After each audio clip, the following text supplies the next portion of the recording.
പ്രിയ ദൈവജനമേ, മാർക്കോസിൻ്റെ സുവിശേഷം 6-ാം അധ്യായം 53 മുതൽ 56 വരെയുള്ള തിരുവചന ഭാഗമാണ് ഇന്നത്തെ നമ്മുടെ വിചിന്തന വിഷയം.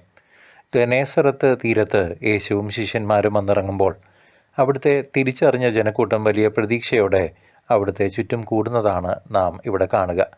രോഗികളെയും തളർന്നവരെയും കിടക്കയിൽ ചുമന്നുകൊണ്ട് അവർ യേശുവിൻ്റെ അടുത്തേക്ക് ഓടിയെത്തുന്നു.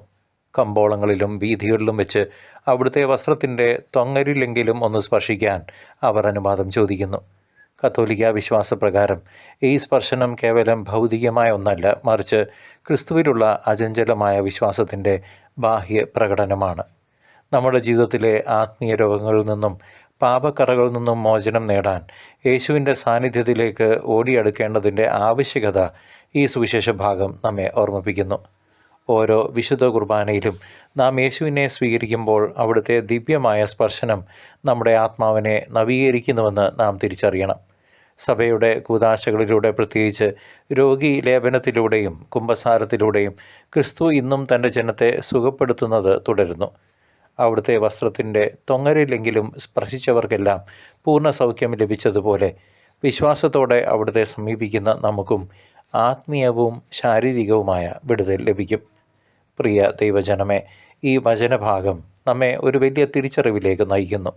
ക്രിസ്തുവിൻ്റെ അടുക്കലെത്തുന്ന ആരും നിരാശരായി മടങ്ങുന്നില്ല. ജനങ്ങൾ തങ്ങളുടെ പ്രിയപ്പെട്ടവരെ യേശുവിൻ്റെ അടുത്തേക്ക് കൊണ്ടുവന്നതുപോലെ മധ്യസ്ഥ പ്രാർത്ഥനയിലൂടെ മറ്റുള്ളവരെ ക്രിസ്തുവിലേക്ക് നയിക്കാൻ നാം ഓരോരുത്തരും കടപ്പെട്ടവരാണ്. ലോകത്തിൻ്റെ പാപങ്ങളിൽ നിന്നും തിന്മകളിൽ നിന്നും മോചനം ലഭിക്കാൻ ക്രിസ്തുവാണ് ഏക വഴിയെന്ന് ഈ സംഭവം നമ്മെ പഠിപ്പിക്കുന്നു. നമ്മുടെ അനുദിന ജീവിതത്തിലെ ക്ലേശങ്ങളിലും തകർച്ചകളിലും യേശുവിൻ്റെ പക്കൽ അഭയം തേടുന്നത് വഴി നാം ദൈവിക കൃപയിൽ വളരുന്നു. ക്രിസ്തുവിൻ്റെ സാന്നിധ്യം അനുഭവിക്കുന്ന ഇടങ്ങളിലെല്ലാം മാറ്റങ്ങളും അത്ഭുതങ്ങളും സംഭവിക്കുമെന്ന് സഭാപിതാക്കന്മാർ നമ്മെ ഓർമ്മിപ്പിക്കുന്നു. ഈ ലോകത്തിലെ താൽക്കാലിക സുഖങ്ങളിലല്ല, മറിച്ച് ക്രിസ്തു എന്ന നിത്യ സൗഖ്യത്തിലാണ് നാം പ്രത്യാശ വയ്ക്കേണ്ടത്.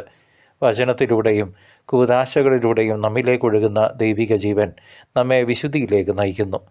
അന്ത്യ സമയങ്ങളിൽ നാം വിശുദ്ധിയോടെ ജീവിക്കുവാനും ക്രിസ്തുവിൻ്റെ രണ്ടാം വരവിനായി ഒരുങ്ങിയിരിക്കുവാനും ഈ സുവിശേഷ ഭാഗം നമ്മെ ആഹ്വാനം ചെയ്യുന്നു.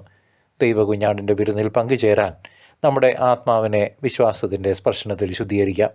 സർവശക്തനായ ദൈവം നിങ്ങളെയും നിങ്ങളുടെ കുടുംബാംഗങ്ങളെയും നിങ്ങളുടെ ജീവിത സാഹചര്യങ്ങളെയും സമൃദ്ധമായി അനുഗ്രഹിക്കട്ടെ, ഇപ്പോഴും എപ്പോഴും എന്നേക്കും.